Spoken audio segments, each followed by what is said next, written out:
বন্ধুরা কেমন আছো? আশা করি সবাই ভালো আছো। তো আজকে আমি তোমাদের সঙ্গে শেয়ার করব খুবই সুস্বাদু বেঙ্গলি স্টাইলে চিকেন কষা। ঠিক আছে? তো চিকেন কষার জন্য চিকেনটাকে আমি প্রথমে ধুয়ে ভালো করে ম্যারিনেট করে নিয়েছি। বন্ধুরা, ম্যারিনেট করতে এখানে মশলা দিয়েছি আদা রসুনের পেস্ট, আর একটু কাশ্মীরি লঙ্কা গুঁড়ো দিয়েছি, আর একটু হলুদ নুন দিয়ে এটাকে ভালো করে ম্যারিনেট করে নিয়েছি। এটাকে এখন আধা ঘন্টা রেস্টে রেখে দেব। বন্ধুরা, এই রেসিপিটা খুব সহজ এবং খেতে ভীষণ মজাদার হয়। বন্ধুরা, গরম ভাত বা রুটি পরোটার সঙ্গে খেলে একদম জমে যাবে। বন্ধুরা, তাহলে চলো শুরু করি আজকের এই রেসিপিটা।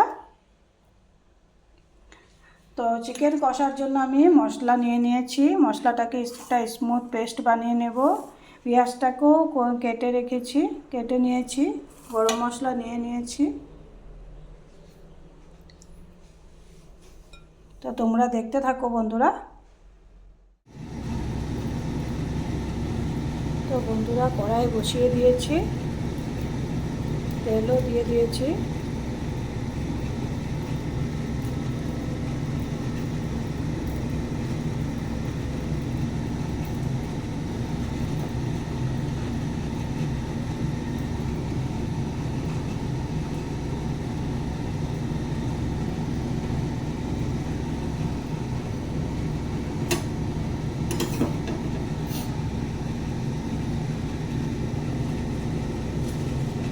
শুকনো মরিচ তেজপাতা দিয়ে দিলাম,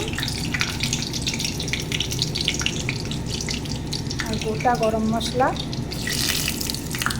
লং, ইলাচি, দারচিনি,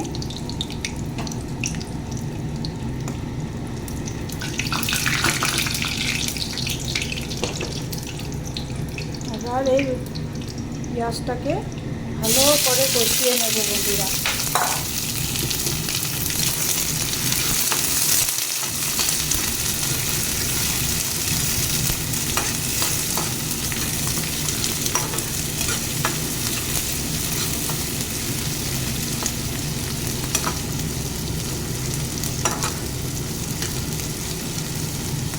তাকে ভালো করে একদম লাল করে কষিয়ে নেব।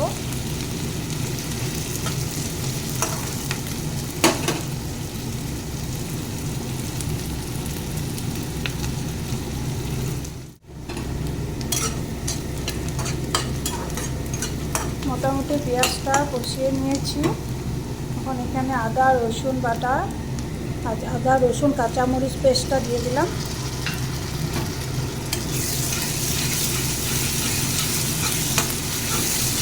এটাকেও আবার একটু ভালো করে কষিয়ে নেব।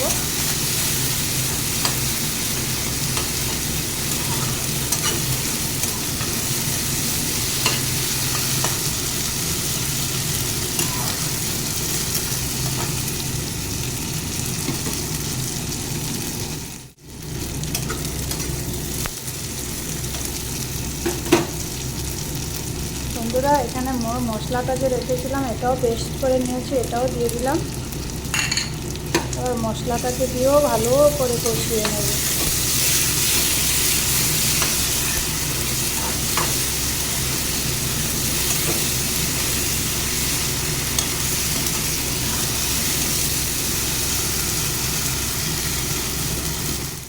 বন্ধুরা, মশলাটা কষানো হয়ে গেছে।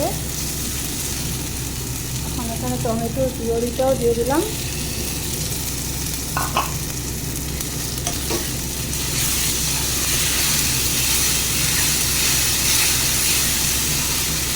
বন্ধুরা, গ্যাসের আঁচটা কমিয়ে টমেটোর পিউরিটাকে ভালো করে কষাতে হবে, যত সময় না টমেটোর কাঁচা গন্ধটা চলে না যায়। ঠিক আছে বন্ধুরা?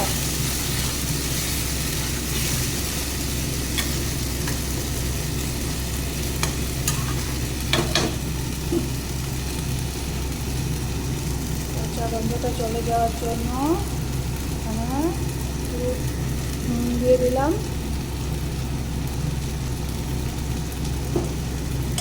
এবার ভালো করে কষিয়ে নেব।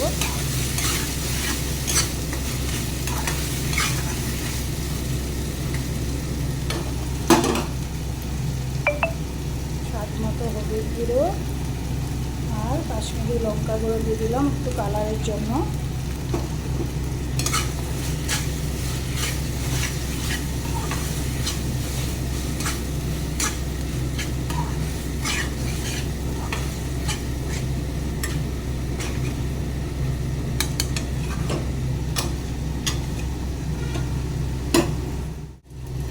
বন্ধুরা মশলাটা একদম কষানো হয়ে গেছে।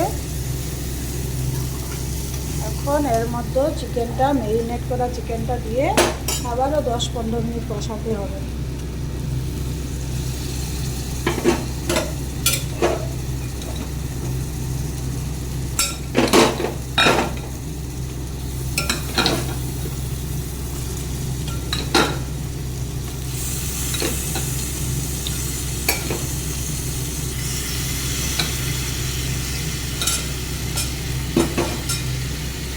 দিয়ে দিলাম চিকেনটা, এবারে 10-15 মিনিট আবারও ভালো করে কষিয়ে নেব।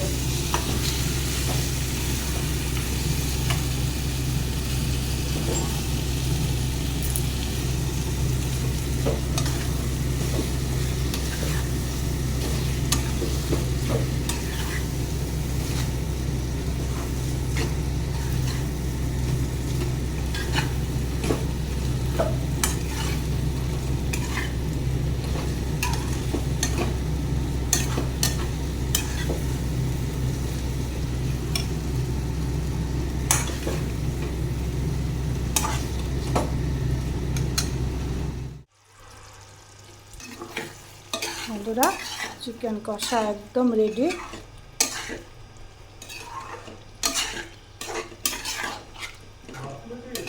কেমন লেগেছে বন্ধুরা? চিকেন কষা রেসিপিটা যদি তোমাদের ভালো লেগেছে তাহলে লাইক, শেয়ার, সাবস্ক্রাইব করে দিও।